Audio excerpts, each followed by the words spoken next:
Assalamualaikum warahmatullahi wabarakatuh.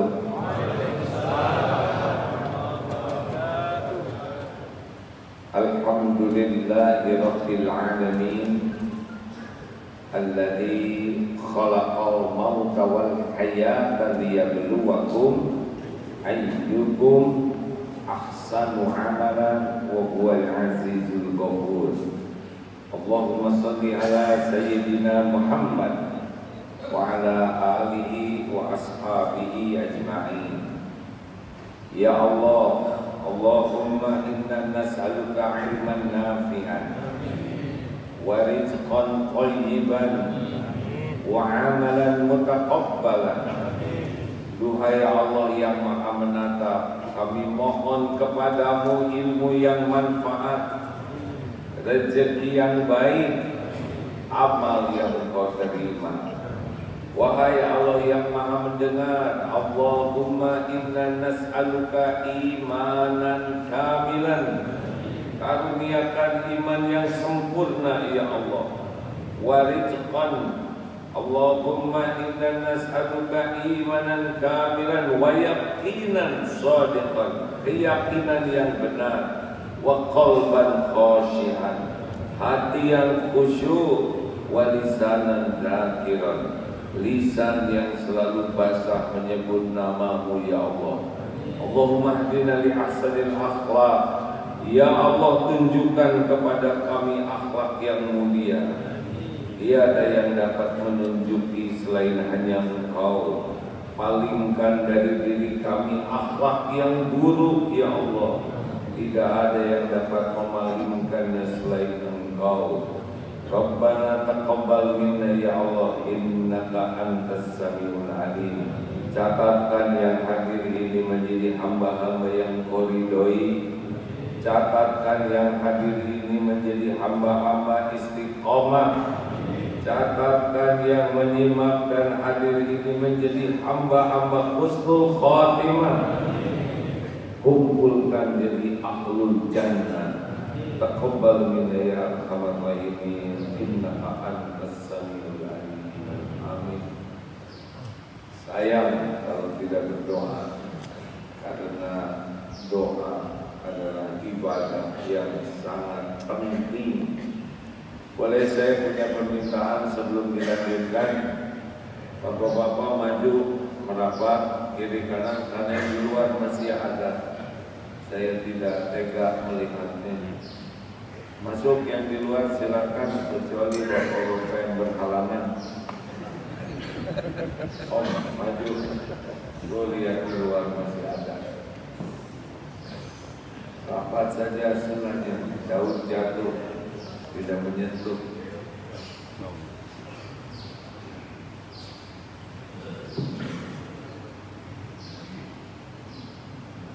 Ibu juga adalah terima kasih. Jadi yang di luar bisa dapat tempat. Baik Bapak Ibu sekalian,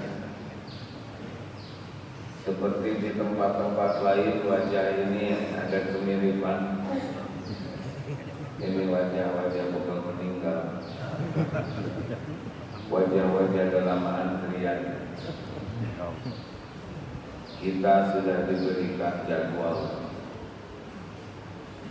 Wa likulli ummatin ajal. Fa idza jaa ajaluhum la yastakhiruna sa'atan wa la yastaqdimun. Jikalau sudah sampai waktunya, tidak bisa diakhirkan, tidak bisa dimajukan walau sekejap. Tidak ada orang meninggal kecuali cuma satu penyebabnya, waktunya sudah tiba. Kemudian kita akan datang ke tempat kita bakal dicabut nyawa. Tiap orang akan datang ke tempat kematian. Dan yang ketiga, tiap orang akan meninggal dengan cara yang ditetapkan Allah. Beruntunglah yang ditetapkan Allah jadi syuhada. Karena itu masuk surga tanpa hisab. Masya Allah. Bapak Ibu yang baik, Kalau meninggal nanti bawa apa? Bawa apa? Tahu kan bahwa hidup di dunia bahagia karena apa? Iman dan amal. Di dunia bahagia karena iman dan amal soleh. Dalilnya An-Nahl 97. A'udzubillahi minasyaitonir rajim. Man 'amila shalihan min dzakarin aw untha wa huwa mu'min falanuhyiyannahu hayatan thayyibah. Barang siapa yang beramal soleh, baik laki-laki maupun perempuan, dan dia beriman kepada Allah, sungguh Allah mengaruniakan hayatan thayyibah, kehidupan yang baik. Kehidupan baik itu artinya episode apapun jadi kebaikan. Diberi nikmat bersyukur, diuji bersabar, dipuji, dicaci, diangkat, diturunkan, semuanya jadi kebaikan. Itu kehidupan yang baik. Rezekinya cukup, bukan banyak. Dia perlu, bukan ada, cukup. Ada juga nggak cukup, stres. Orang yang bahagia itu hidupnya cukup. Qad aflaha man aslama wa ruziqa kafafa wa qana'ahullahu bima atam. Amat sangat berbahagia orang yang diberi hidayah Islam, cukup rezekinya dan puas dengan apa yang Allah berikan padanya. Hidup di dunia bahagia dengan iman dan amal soleh, dikubur di alam barzakh bekal amal soleh, masuk surga dengan salah. Masuk surga itu dengan rahmat Allah. Rahmat Allah diberikan kepada yang beramal, iman dan amal soleh. Jelas? Kayaknya nggak jelas nih. Jelas? Jadi hidup ini tidak usah ribet. Fokus aja meningkatkan iman, fokus kesibukan jadi amal soleh, udah begitu aja. Jangan takut rezeki, karir, gak akan kemana-mana. Semuanya milik Allah. Apa yang untuk saya pasti ketemu, apa yang bukan untuk saya gak akan ketemu. Jodoh gak ketuker, rezeki gak ketuker. Allah pemiliknya, Allah yang membagikan. Asal kita disukai Allah, Allah kasih yang terbaik. Hidup ini tidak ribet. Dekati Allah, berusaha supaya kita disukai Allah, ngejar itu dunia. Mau kemana lagi? Penjahat aja dikasih, masa kita enggak? Selama ini aja kita ngacau dikasih, masa kalau kita baik nggak dikasih yang terbaik? Betul? Kan sholat barusan juga ngacau, ya kan? Kita ingat apa? Imam enak bacaannya, tapi kita nggak ngerti. Untung oleh Allah ditutupi aib kita, sehingga orang-orang menyangka kita soleh, padahal ya kan? Aku baru-baru kita sholat khusyuk, ngerti juga enggak bacaannya, tapi alhamdulillah kita masih diberi hidayah taufik bisa sholat. Pertanyaannya, syarat amal soleh ada berapa? Ini orangnya rendah hati semua, ya, sudah tahu tapi tidak ingat. Syarat amal soleh ada dua. Satu, niatnya ikhlas. Dua, amalnya ittiba kepada Rasul. Jadi cuma dua ini, niatnya lillahi ta'ala, dan yang kedua amalnya benar menurut tuntunan Islam. Disinilah sebetulnya Pak yang harus kita pikirkan siang dan malam. Ini judulnya hebat di sini. Tidak cukup hanya beramal. Coba tebak. Kalau berbuat baik bahagia tidak? Ini nggak mantap bisa jawabannya. Kalau berbuat baik bakal bahagia tidak? Tes. Bu, ibu masak untuk suami, mau sarapan. Pak, sudah saya siapkan masakan kesukaan yang terbaik hari Ahad.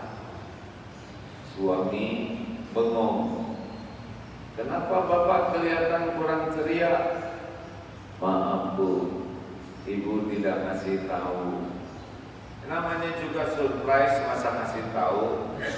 Emang kenapa pak? Hari ini saya keburu janji sama teman-teman sepedahan mau sarapan bersama.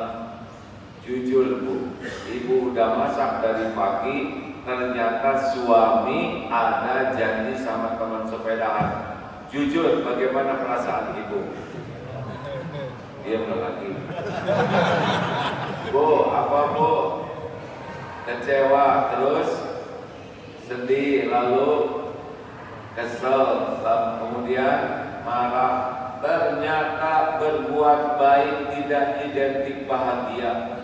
Tuh, kesel, jengkel, marah, kapok. Kenapa? Karena niat. Jadi berbuat baik itu sama sekali tidak cukup. Ngirim paket itu yang terpenting bukan hanya paketnya, tapi alamatnya. Salah niat, salah alamat. Kenapa ibu kecewa? Kenapa ibu sakit hati, nggak bahagia padahal sudah masak? Karena niatnya yang salah. Kalau niatnya benar, pasti bahagia. Contohnya begini. Aduh maaf ya bu, saya hari ini ada janji. Apa pak? Ada janji? Pak, ingat. Dalam Islam janji adalah hutang. Bapak lebih wajib memenuhi janji daripada makan sama saya. Tapi ibu sudah masak. Tenang pak, saya masak, saya niatkan ibadah, amal soleh. Semua sudah dilihat Allah, semua sudah dicatat oleh Allah. Insya Allah semua ada balasannya. Hanya saat ini ditambah pahalanya dengan pahala sabar. Berangkat saya, jangan ragukan hati. Keren tidak? Saya tahu pikiran Bapak.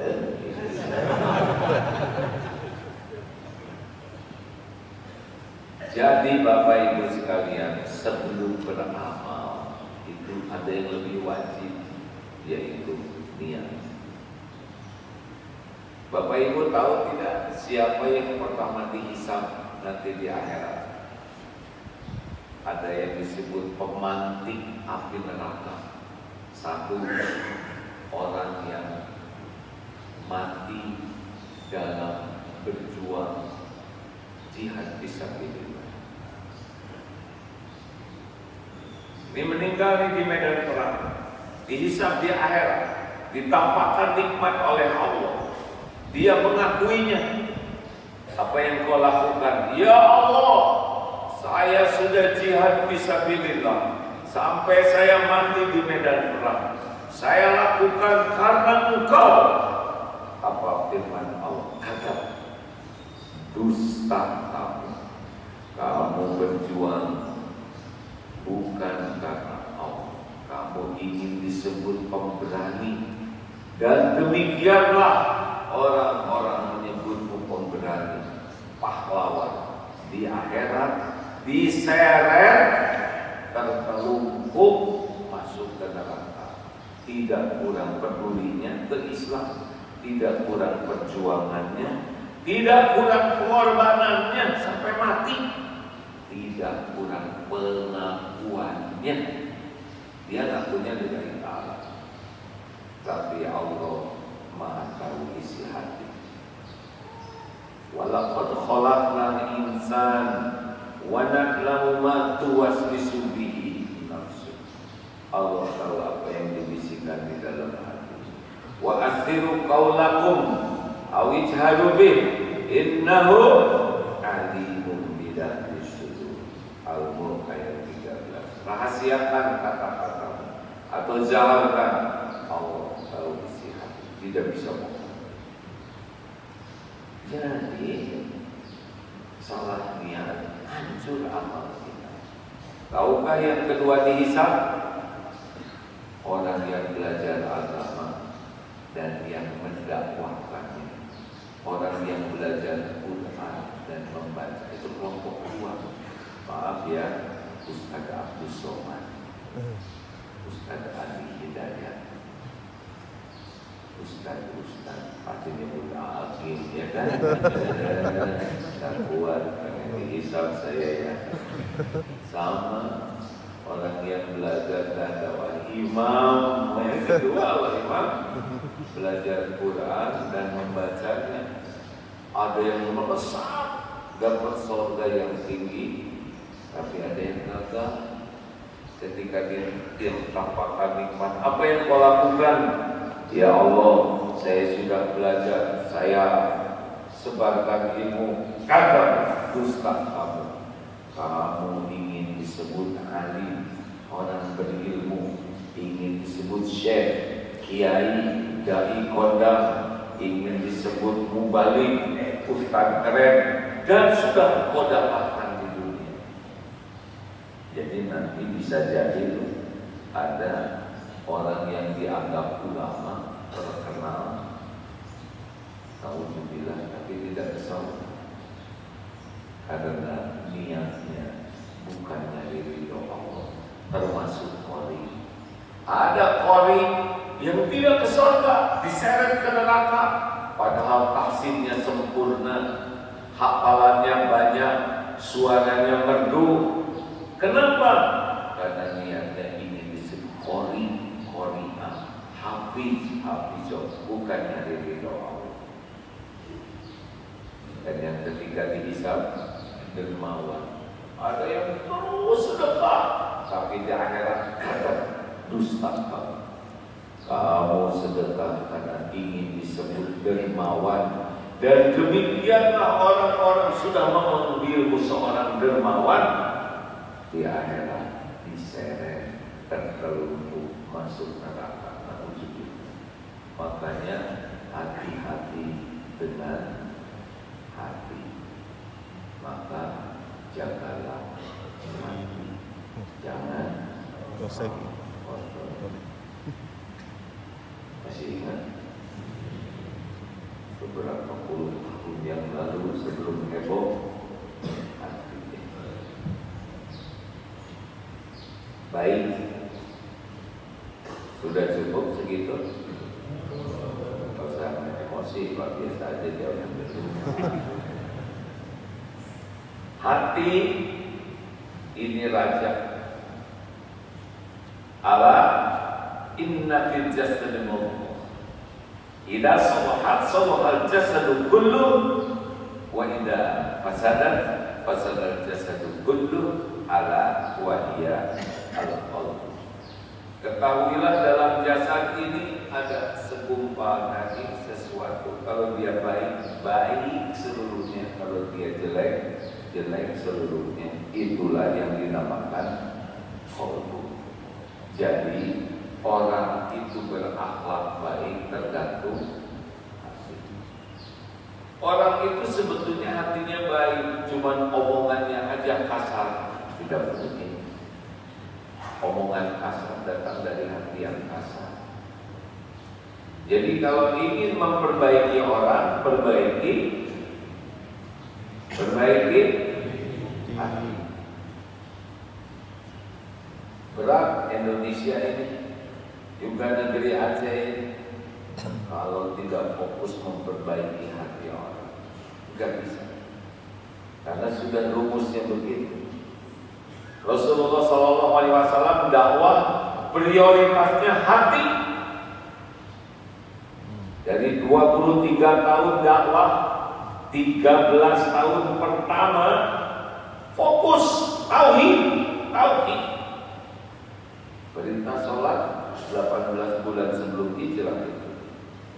Sholat 5 waktu, Pak. Sebelumnya Allah tiap turun Quran tauhid Allah sampai yakin ke Allah, ikhlas dalam beramal, baru turun perintah yang lain, sehingga perintah yang lain dilaksanakan penuh sukacita. Kita kadang-kadang banyak ilmu syariat tapi ilmu tauhidnya kurang, sehingga pengamalan kita lebih sibuk untuk dinilai orang. Hati dibagi 3. Qalbun mayyit, orang yang hatinya mati, dan ini zombie aja. Badannya manusia, hatinya mati, kelakuannya lebih kecil dari binatang. Karena kalau binatang berbuat jahat hanya karena insting, tapi kalau orang yang hatinya mati, jahat pakai akal. Lihat tuh, ada beras untuk orang miskin aja dikorupsi, benar? Mati. 2. Qalbun marid, orang yang hatinya sakit. Tahu ciri orang yang hatinya sakit? 3. 1. Selalu cemas dengan yang belum terjadi. Hidupnya tuh GTA, galau tiada akhir. Cemas. Ciri yang kedua, orang yang berpenyakit hati, terbelenggu oleh masa lalu, sedih, kecewa, dendam, padahal yang lalu sudah berlalu. Terus terkunci, dia tidak bisa move on, sehingga kelakuannya sering on. Dan ciri yang ketiga, orang yang berpenyakit hati adalah hidupnya ribet. Hidupnya itu serba dibuat sulit oleh dirinya sendiri. Kalau bicara gak enak, celetuk-celetuknya bikin kecewa. Kalau komentarnya bikin orang terluka. Kerjanya ngomel, mengeluh, mencela. Kalau bertanyanya bikin orang kepepet. Kalau menjawab, jawabannya bikin orang sakit hati. Kalau ceritanya sombong. Ada orang yang tiap bunyi itu gak enak aja. Pernah dengar gak yang begitu? Pernah dengar tidak? Orang yang celetuk-celetuknya gak enak, komentarnya gak enak, mengeluh, mencela, nyari-nyari kesalahan terus. Orang itu jelek aja semuanya. Pernah dengar tidak? Jawab, pernah dengar tidak orang yang ngomel-ngomel terus? Jelas suaranya? Jelas suara sendiri. Enak aja nyebut jelas suara orang. Yang ketiga namanya qalbun salim. Nah ini dia. Jadi kalau mau punya cita-cita, apa cita-citanya? Saya ingin punya qalbun salim, ketemu dengan Allah. Asy-Syu'ara ayat 88, 89, terus kan? Yauma la yanfa'u malun wala banun illa man atallaha biqalbin salim. Ingat hari tiada manfaat harta, anak-anakmu dan anak-anak kecuali orang yang berjumpa dengan Allah biqalbin salim, dengan hati yang selamat, hati yang bersih, hati yang sehat. Salim itu katanya di atas sehat, fit. Jadi sekarang goal kita apa? Qalbun salim. Kalau orang qalbun salim, ya sudah enak saja. Ikhlas dalam beramal, tawadu, tidak ada ujub, tidak ada dengki, anteng. Hidupnya tuh anteng, enak. Kalau ininya udah enak, nanti raut mukanya enak, tutur katanya enak, nadanya enak, orang merasa nyaman. Orang yang qalbun salim itu hayyin, hatinya itu tenang, menenangkan, teduh, meneduhkan. Layyinin, perkataannya itu lemah lembut, penuh kasih sayang. Qaribin, humble, tawadhu, dan sakhal, mudah urusan. Dia diharapkan tersentuh api neraka. Hayyin, layyin, qarib, sakhal. Mau seperti itu? Mau tidak? Kalau mau, kalau tidak, tidak.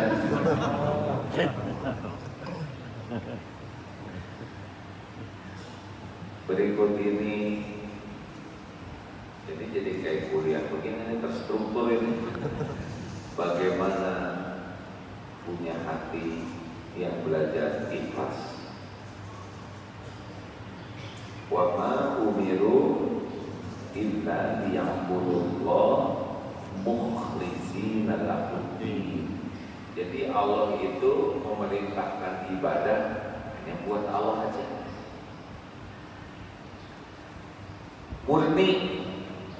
Ibu-ibu mau diberikan susu murni gratis?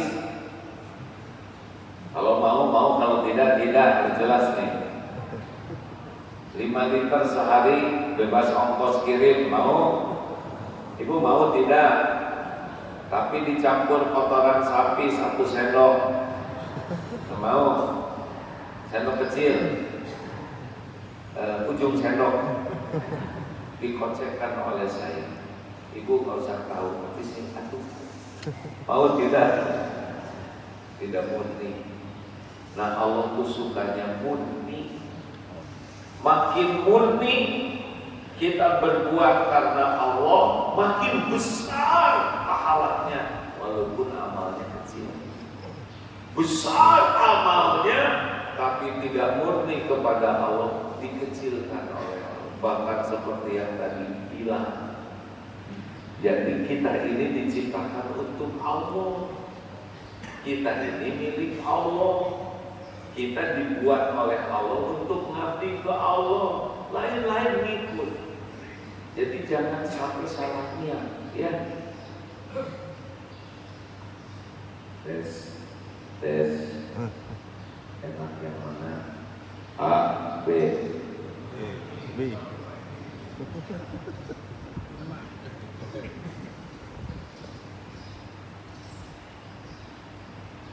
Nanti suatu saat ini masjidnya bagus dan lebih bagus lagi kalau gemahnya hilang.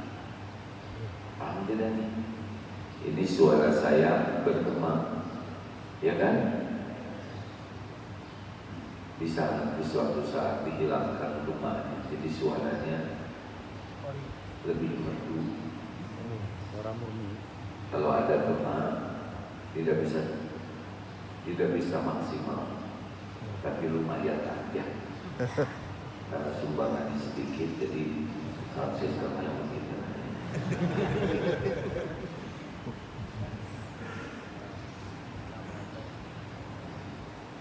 Ini sedikit informasi ya Pak, karena ini bisa diperbaiki.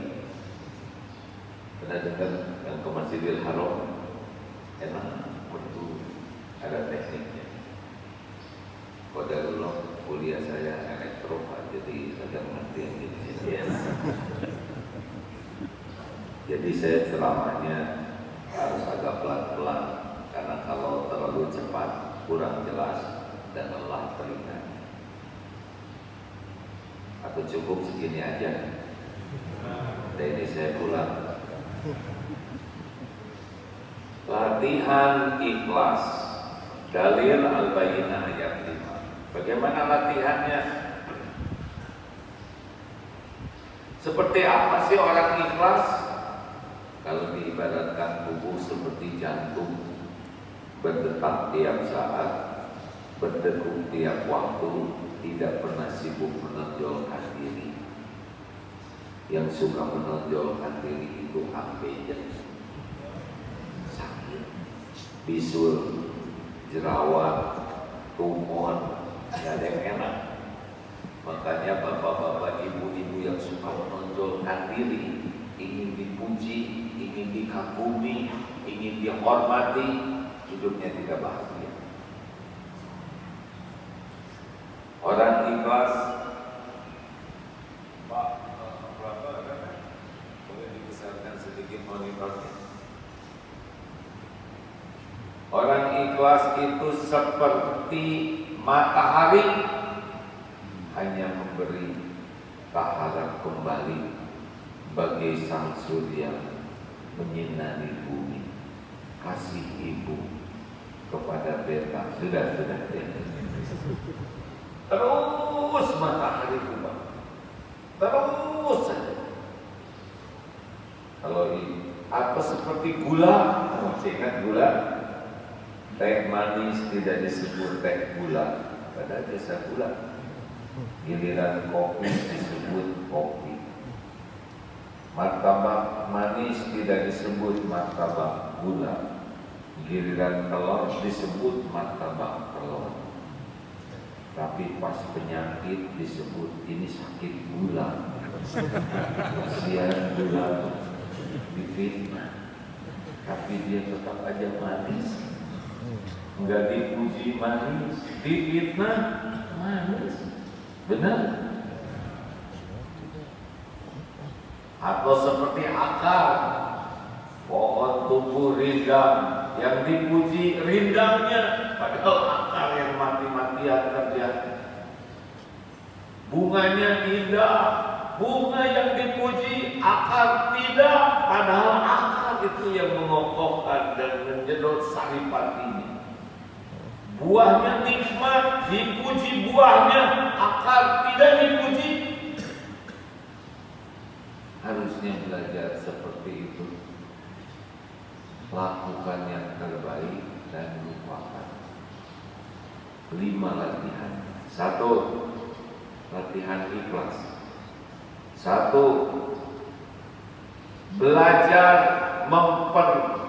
Belajar menyembunyikan amal-amal soleh. Ini latihan pertama. Jangan selalu ingin diketahui orang. Apa yang sunnahnya diketahui orang? Amalan fardu. Ayo ke masjid yuk, sholat jamaah. Sebutin, karena itu wajib. Sedang apa nih? Saya sedang saum sunnah wajib. Wajib. Saya dulu sakit, sekarang lagi bayar. Sebutkan. Mau kemana? Bayar zakat. Emang zakat berapa? 1 miliar. Sebutkan.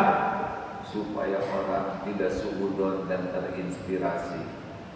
Haji, sebutkan supaya orang ikut kewajiban.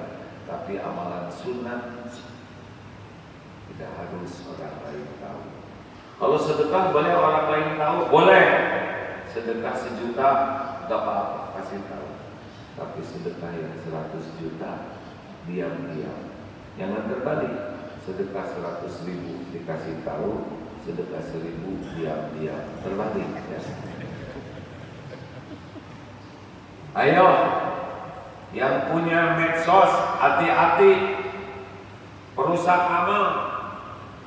Umroh saya lihat, ya Allah, astagfirullah, lupa dinyalain. Ada yang begitu. Sedang tawaf itu, ada yang lagi tahajud, Allah Akbar, dasar. Hati-hati, yang punya medsos, jangan segala diposting, jangan menuhankan followers. Gak ada apa-apanya followers itu. Yang ada apa-apanya cuma 1, Allah ridho. Mau punya followers 1 juta, 5 juta, 10 juta, cuma nambah dosa kalau diniatkan hanya buat followers. Dan followersnya juga belum tentu lihat juga malah jengkel. Kayak ada yang curhat di medsos, 80% gak ada yang baca, 15% yang baca merasa puas melihat dia menderita, sisanya 5% enak.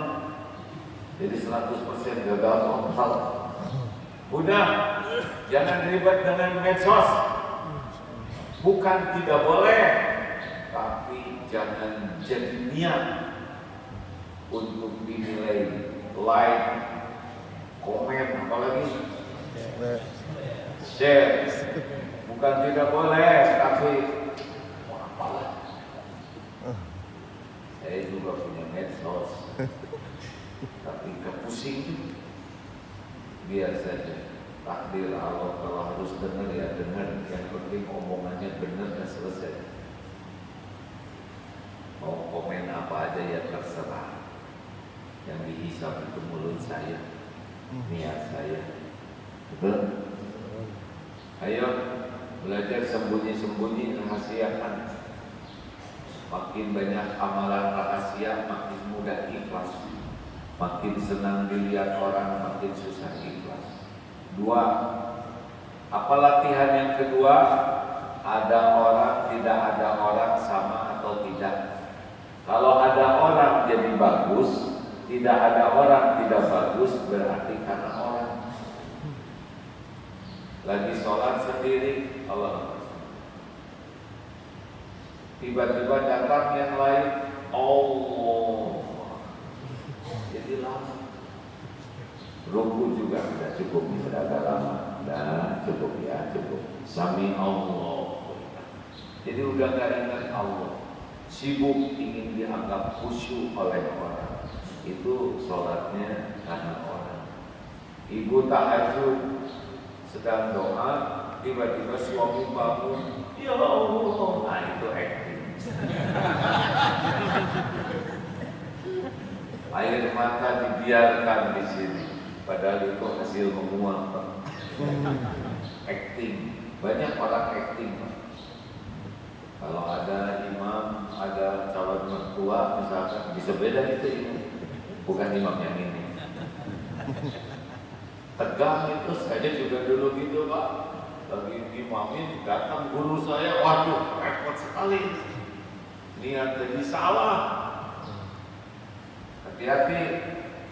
Ada yang bagus karena atasan, bagus karena tamu. Ada Pak, pernah kejadian kunjungan ada pimpinan dari pusat. Ini yang kepala di daerah ini Pak, cepat-cepat mendampingi sholat jamaah. Padahal belum wudu. Demi sebelahan sama bosnya. Wa huwa ma'akum aynama kuntum wallahu bima ta'maluna basyir. Al-Hadid ayat 4. Dan dia Allah bersamamu dimanapun kau berada, dan Allah Maha melihat apapun yang kau kerjakan. Wa kafa billahi syahidan. Cukup. Orang mau lihat, mau gak lihat sama, Allah pasti lihat. Orang mau tahu, orang tidak tahu, sama saja, Allah pasti tahu. Jelas Pak? Pak? Jelas tidak? Tenang aja, gak ada apa-apanya kok. Orang tahu, orang tidak tahu sama aja. 3. Resep yang ketiga, latihan ikhlas. Jangan ingin dipuji, jangan takut dicaci. Ulangi. Jangan ingin dipuji, jangan takut dicaci. Kurang kompak, ulangi.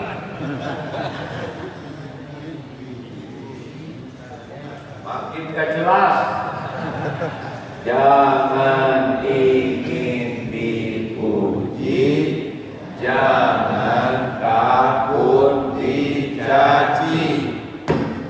Nih, yang lagi ceramah ini udah nyobain dulu dipuji rame-rame, ya?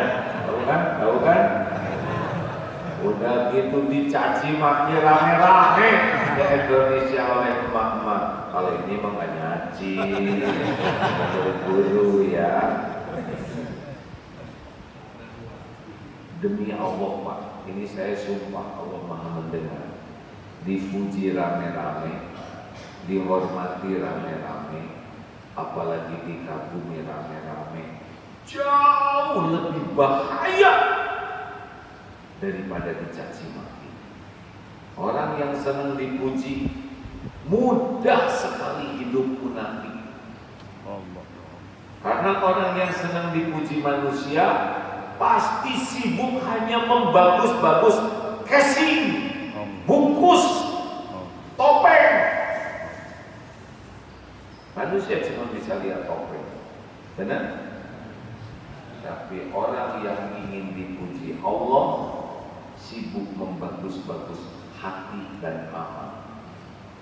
Innallaha la yanzuru ila suwarikum wa afwalikum walakin yanzuru ila qulubikum wa a'malikum. Sahih Muslim. Sesungguhnya Allah tidak lihat rupa dan hartamu, tapi lihat hati dan amal. Dulu zaman dipuji-puji pesantren cuma masjid kecil aja tidak rutin. Tapi sesudah dicaci maki, tumbuh pesantren berkah. Hati-hati yang suka dipuji-puji, gampang munafiknya. Karena dipuji itu enak menurut nafsu dan bikin mabok. Orang yang senang dipuji suka tidak jujur melihat dirinya, seperti orang buang angin kentut terus dipuji karena sekelilingnya film dan kena kopi. Ini harum anggrek gitu. Dia merasa kentutnya anggrek atau bau karbit gitu loh. Jadi kalau ada orang yang tidak nyebut anggrek, dia emosi. Padahal ketika dia cium kok anggrek karbit gitu. Orang yang senang dipuji sering tidak jujur melihat dirinya sendiri, ketipu. Makanya orang yang senang dipuji susah tobat, karena dia tidak bisa melihat kekurangan dan kesalahan diri. Oh, gimana dong kalau kita dicaci, dihina? Yang gak apa-apa. Nabi aja mulia dihina, masa kita yang hina asli tidak ada yang menghina? Bahaya tidak dihina? Tidak. Yang bahaya itu kita berkelakuan hina, kita suka menghina, itu yang bahaya. Orang mau menghina kita, sok aja.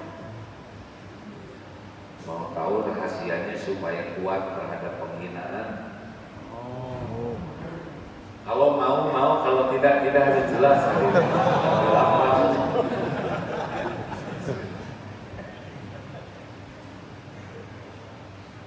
3 hari di Aceh, kiloan meningkat, sampuran meningkat.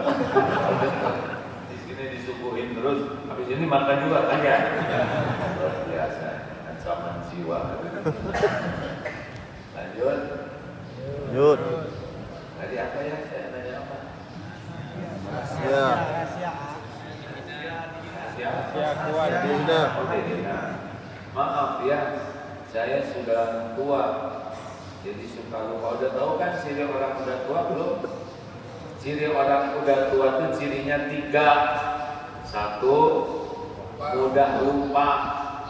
Nah, yang kedua dan yang ketiga, saya lupa.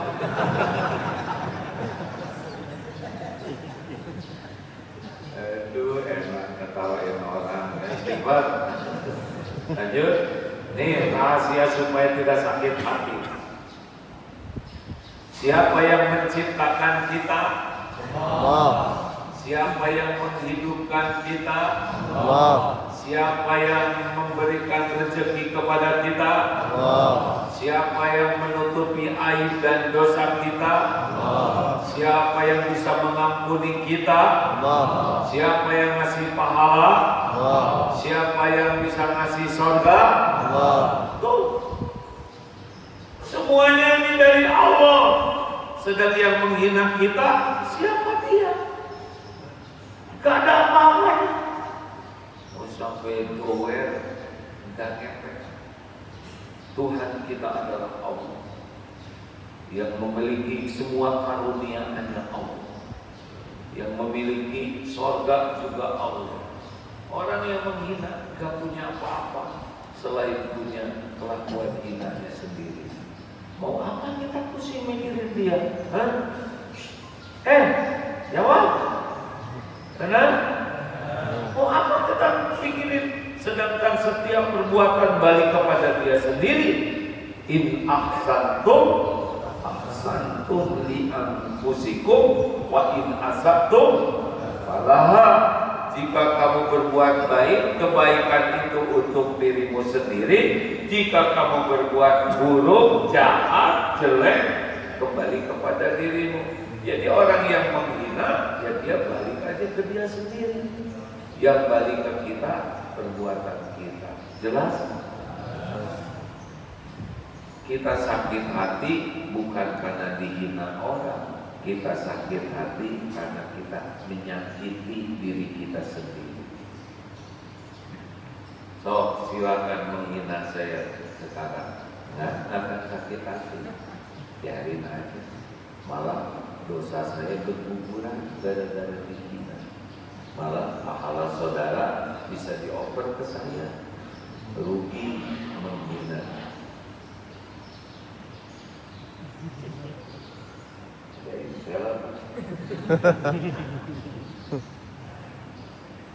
Bu, ibu, kalau suami lagi marah, gak usah sakit hati, anggap aja lagi ngigau, lagi ngorok.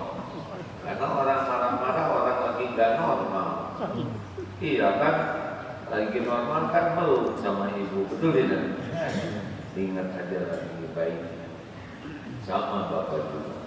Kalau istri rewel, udah biarin aja. Yang penting rewelnya sama bapak suaminya daripada rewel sama suami tetangga, ya kan? Dengar aja baik-baik, berhenti pola malam. Gak mungkin ngomong terus 2 hari, capek. Gak usah sibuk dijawab. Justru itu saya diam. Oh diam aja, jawab. Ya udah jawab aja. Saya jawab. Udah. Jangan ribet-ribet. Ya. 4. Jam 4. Terserah mau berapa. Saya tidak suka berantem, Pak. Tidak suka berbantah-bantahan. Ada yang ngomong 4, ada yang ngomong 3. Silakan sesukanya. Penting soleh, ya kan? Jangan ingin dipuji, jangan takut dicaci. Jangan sampai hati kita rusak karena omongan orang. Jangan fokus kepada sesuatu yang di luar kendali kita. Kita nggak bisa mengendalikan mulut orang, kendalikan mulut sendiri. Kita tidak bisa mengendalikan hati orang, kendalikan hati sendiri. Jangan mau diatur oleh keburukan orang lain. Orang menghina, kita menghina. Orang membeberkan aib, kita beberkan aib. Dia mencaci, kita caci. Kalau gitu mau apa sekolah tinggi-tinggi? Mau apa belajar agama? Kalau bisanya cuma niru kejelekan orang. Kalau orang ngomong jelek, kita ingin ngomong baik. Karena yang kembali ke kita adalah yang Allah sukai. Wa idza khatabahumul jahiluna qalu. Kalau ada orang jahil ngomong gak baik, tidak masalah. Kita ngomong baik. Monyet lo. Dia nyebut kepada kita monyet. Kita monyet bukan? Tinggal jawab, oh bukan. Kenapa tersinggung disebut monyet? Kenapa marah? Berarti menjiwai kemonyetan diri. Yang suka marah disebut monyet penganut teori dahulu. Tenang aja disebut monyet, kita nggak jadi monyet, betul tidak? Oh, saya sudah nyapa sama dia, tapi dia nggak balas. Baik sangka, mungkin nggak kedengaran, mungkin dia lagi banyak masalah. Ya saya sudah senyum sama dia, tapi dia nggak ngebalas senyuman saya. Dengerin, bibir kita yang ini. Kenapa Kenapa sibuk mikirin bibir orang? Benar?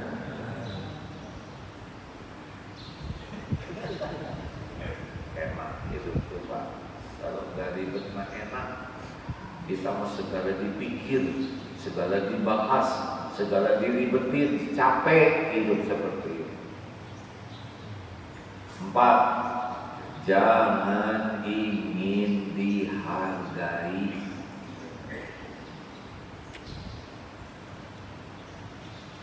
Dengerin Pak, Bapak. Kenapa kita dihargai orang? Karena Allah menutupi aib, dosa, kejelekan, kekurangan, kesalahan, masa lalu kita. Benar? Kenapa Agim diundang ke sini? Kenapa saudara mau dengerin Agim? Tahu sebabnya? Karena Allah yang Maha Tahu menutupi aib, dosa, kejelekan, kekurangan, kesalahan Abdullah bin Nasdiyar itu yang menyebabkan saya dihargai. Polisi pakai ngawal-ngawal segala, dijemput di sana, kasih makan. Kenapa? Karena Allah nutupin aib saya. Kalau dibuka nih dosa saya, bubar, ini yakin. Beneran? Ini bukan sok tawadu. Saya kan tahu diri saya sendiri. Makanya kalau ada yang menghargai ya nggak apa-apa. Dah aslinya mah nggak pantas dihargai. Tuh lihat, dihormat-hormat menteri, jenderal, buka oleh Allah aibnya, bor-bor. Benar? Sama ini juga. Kenapa istri masih menghargainya? Karena istri nggak tahu kelakuan suami yang sebenarnya. Oh, nunduk gitu kan? Kalau istri tahu, stres bu. Mendingan nggak tahu, tapi suami jadi taubat. Makanya ibu nggak usah menyelidiki kekurangan suami, nggak diselidiki juga udah nyata. Udah, nggak usah pengen dihormat-hormat orang, nggak usah. Kalau mau bahagia, jangan ingin tapi jangan ingin dihormati tapi menghormati. Jangan ingin dihargai tapi menghargai. Jangan ingin dimuliakan tapi memuliakan. Yang ingin dihargai itu biasanya tidak punya harga. Ya kan? Itu barang belum dihargai itu ada bandrolnya. Tapi yang berharga tidak bisa menghargai. Mau bahagia? Kalau mau, kalau tidak. Jadi mau bahagia? Berhenti ingin dihormati orang. Dengar ya Pak, tiap sahabat yang berjumpa dengan Nabi, pulangnya pikirannya sama. Saya adalah orang yang paling disukai Rasulullah. Kenapa? Karena setiap Nabi jumpa dengan orang, Rasul itu memberikan yang terbaik. Raut muka cerah, badannya menghadap. Rasulullah menyimak. Kalau lucu, Rasul senyum. Kalau mengagumkan, Rasul terpesona. Kalau menyedihkan, Rasul ikut prihatin. Orang ketemu Rasul itu dimuliakan sehingga puas hatinya. Sehingga kalau pulang dia merasa saya adalah orang yang paling dicintai Rasul. Setiap orang begitu.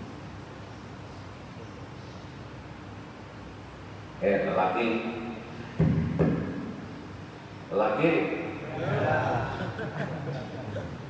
mau tahu lelaki yang baik yang mana? Yang di masjid? Bukan. Yang baik menurut tetangga tetangga? Bukan. Yang paling bagus di kantor? Bukan. Khairukum li ahli. Sebaik-baik di antara kamu adalah yang paling baik kepada keluarga. Kalau baik di masjid mah acting supaya kelihatan soleh, apalagi sekarang kan lagi soleh-solehnya ya. Begitu. Yang aslinya bukannya ini. Yang aslinya tuh di rumah. Sikap bapak ke istri itu akhlak yang asli. Karena gak ada yang lihat, gak ada yang menilai, gak takut dipecat. Sikap bapak ke anak itu akhlak yang asli. Masa ke orang lain baik, ke yang di rumah gak baik? Nih kalau saya nitip HP imam, saya titip HP saya, ini amanah. Dijaga tidak HP ini? Dicemplungin enggak? Dihina tidak? Dikotorin tidak? Amanah dari manusia aja kita jaga, apalagi amanah dari Allah.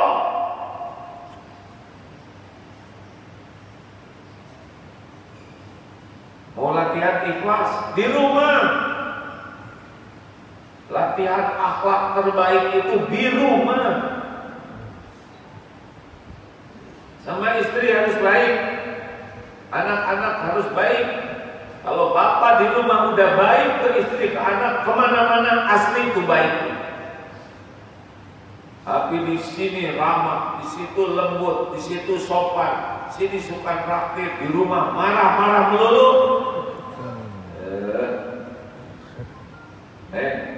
Kalau mau marah-marah sana sama istri Wil, bersama perang di Palestina, di sini sama amanah.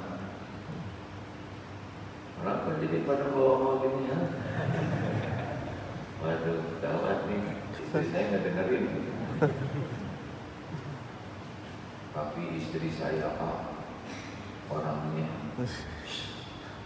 Saya tuh ingin istri saya itu solehah, hafizah, akhlakul karimah, hormat sama suami. Dengerin ya Pak ya. Yang seperti itu kan nggak ada yang mau sama basah. Terima yang ada.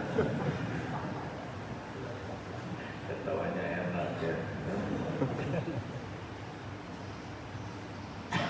Saya lihat wajahnya pada mikir aja. Udah, aku stres. Terakhir, latihan ikhlas yang kelima. Jangan ingin dibalas budi. Ulangi. Jangan ingin dibalas budi. Kompak. Jangan ingin dibalas budi. Kurang tegas I-nya. Jadi lakukan, lupakan. Ulangi.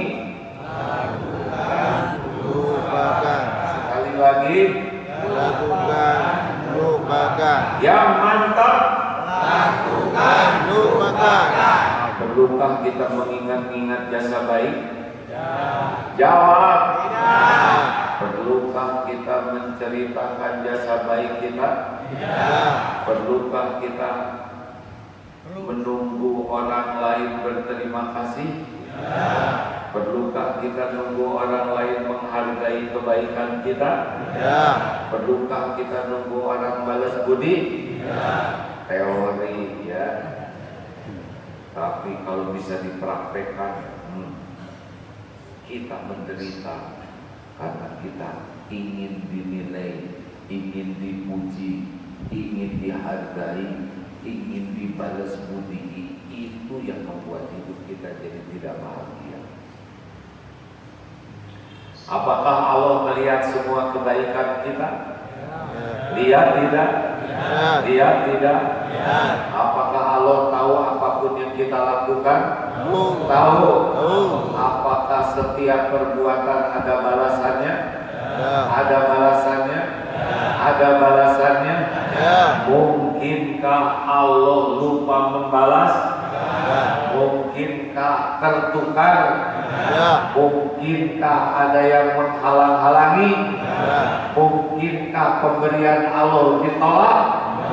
Mungkinkah mengecewakan? Wa may ya'mal mithqala dzarratin khairan yarah wa may ya'mal mithqala dzarratin hal jazaa'ul ihsan illal ihsan. Tiada balasan bagi kebaikan kecuali kebaikan. Udah belajar pikun, nggak usah diingat-ingat, pasti ada balasannya kok. Makin ikhlas, makin sempurna. Pak, Bapak, dengerin kata-kata ibu-ibu ini ya. Bu, Ibu, kalau suami menyebut jasanya, apa yang ibu rasakan? Misal seperti ini. Istriku, saya nih suamimu yang membanting-banting tulang. Bukan daging nih Pak ya. Saya yang bekerja demi kalian. Ini rumah saya siapkan demi kalian. Kalian makan tiap hari, itu tetesan keringat saya tahu. Ibu banyak gaya, beli dempul dan sebagainya. Saya memodalin jalan-jalan ke sana sini. Saya ngongkosin. Saya tahu yang berjuang demi kalian. Jawabku, kalau suami menyebutkan jasanya, apa yang ibu rasakan? Bahagia atau enek, Bu? Enek. Ibu jadi makin sayang atau jadi sebel? Dengerin, sunatullahnya begitu. Kalau ada orang pamer jasa, yang terjadi orang itu dibuat enek dan jadi sebel. Ya kan Bu? Jadi kalau bapak pamer jasa, ibu jadi enek begitu Bu? Jadi sebel begitu Bu? Persis itu juga yang kami rasakan. Ibu tuh capek. Gak boleh, emang dunia ini kayak gini. Kalau capek tuh kalau kurang ikhlas. Kalau ikhlas mah enak aja. Gak boleh loh bilang ke anak-anak, ini ibumu nah, ini ibumu. Anak-anak udah tahu. Ibu yang hamil, ibu yang melahirkan kalian, ibu yang menyusui. Mungkin di hati anak bilang begini, siapa suruh ya deh, kita mantap pesan. Gak boleh, gak boleh. Biar diterima oleh Allah. Sibuk aja. PDLT, tahu PDLT? Perbaiki diri dan lakukan yang terbaik. Lillahi ta'ala. Dunia mau kaya apa aja terserah. Yang penting terus perbaiki diri, lakukan yang terbaik. Lillahi ta'ala. Udah itu aja. Gak usah ribet hidup. Saya emang gak peduli Pak. Orang mau kaya apa sekitar, yang penting terus perbaiki diri, lakukan yang terbaik. Karena memang cuma itu yang harus kita lakukan. Gak ada yang mengancam kita selain dosa sendiri. Perbaiki diri. Kalau ingin dapat yang terbaik, lakukan yang terbaik. Wa ahsinu innallaha yuhibbul muhsinin. Sudah jam 7. Waktunya sarapan.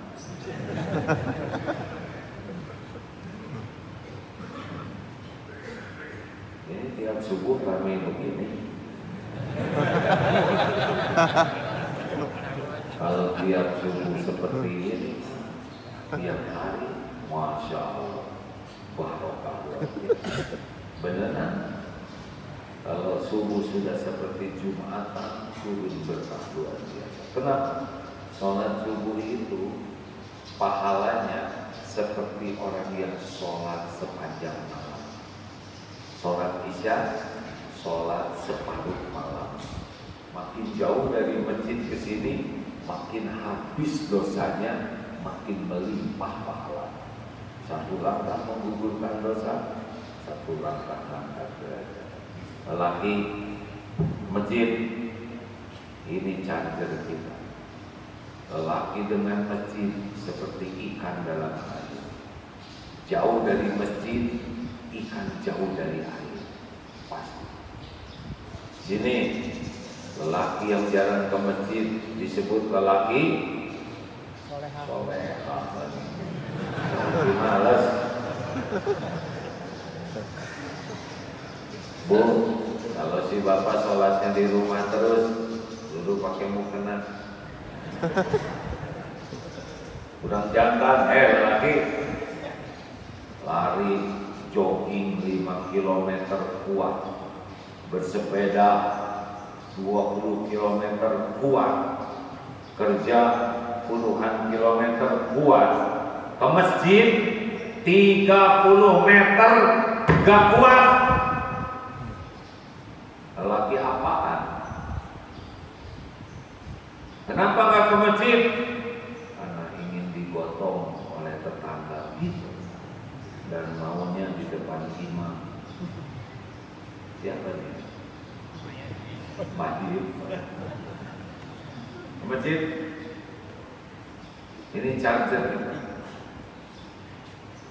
Insya Allah ke masjid semuanya. Kalau ibu bagaimana? Kalau nggak jadi fitnah, ke masjid juga nggak apa-apa. Udah segitu. Masa saya ngomong terus dari tadi. Terima kasih. Ini ke Aceh terlama. Alhamdulillah udah segala kerasa. Saya biasa tidur jam 9 di Aceh, malam baru mulai ceramah jam 9. Lebih ada orang Aceh ini. Ngopi aja semalam. Alhamdulillah. Terima kasih ya. Sebagai penutup mau dikasih amalan yang paten, latihan ikhlas yang paling paten mau?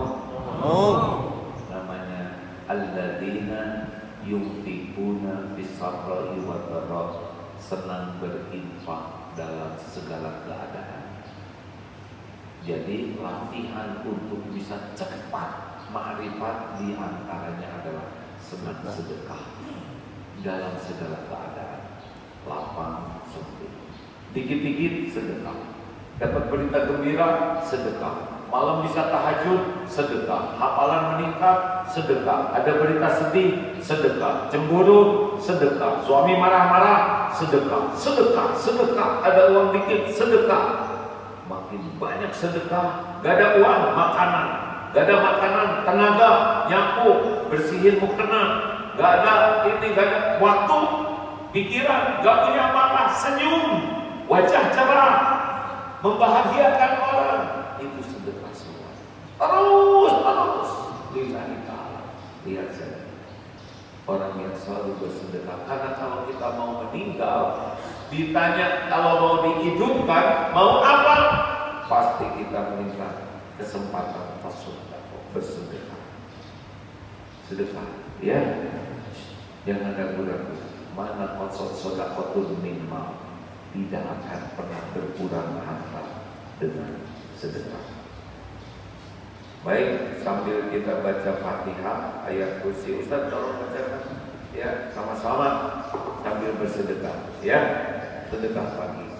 Al-Fatihah.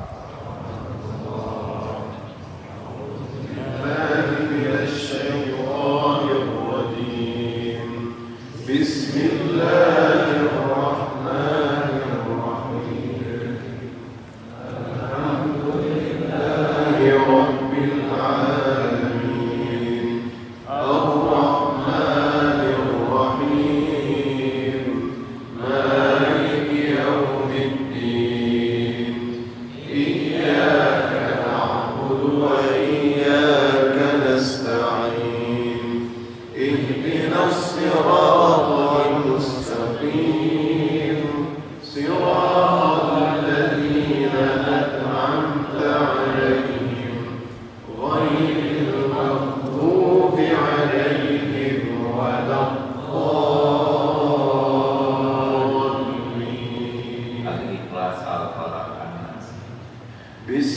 Bismillahirrahmanirrahim. Qul huwallahu ahad, Allahus samad, lam yalid wa lam yulad wa lam yakul lahu kufuwan ahad. Bismillahirrahmanirrahim.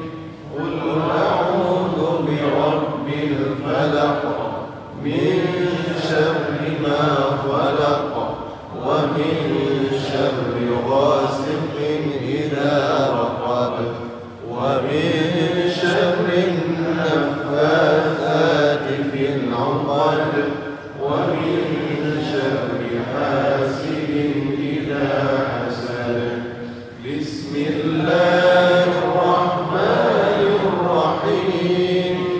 Qul a'udzu birabbin nas, malikin nas, ilahin nas, min syarril waswasil khannas, alladzi yuwaswisu fi sudurin nas, minal jinnati wan nas. Allahumma shalli ala sayyidina Muhammadin wa ala alihi wa ashabihi ajma'in.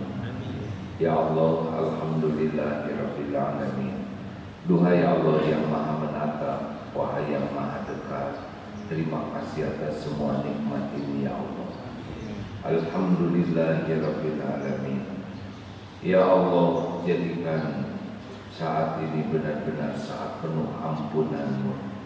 Ampuni semua dosa dan aib yang kami perbuat ya Allah.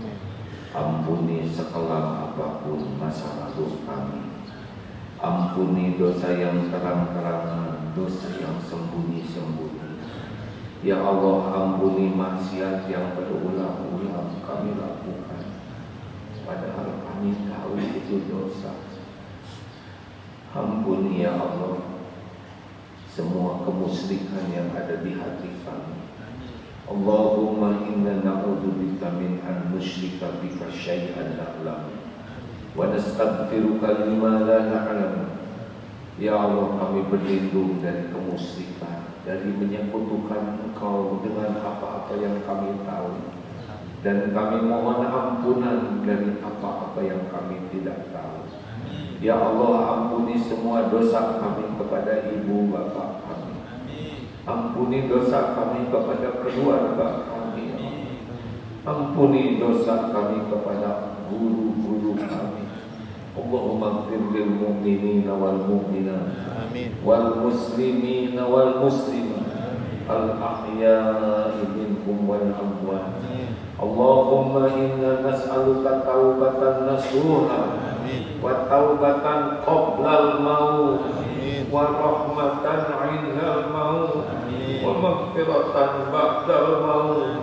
Allahumma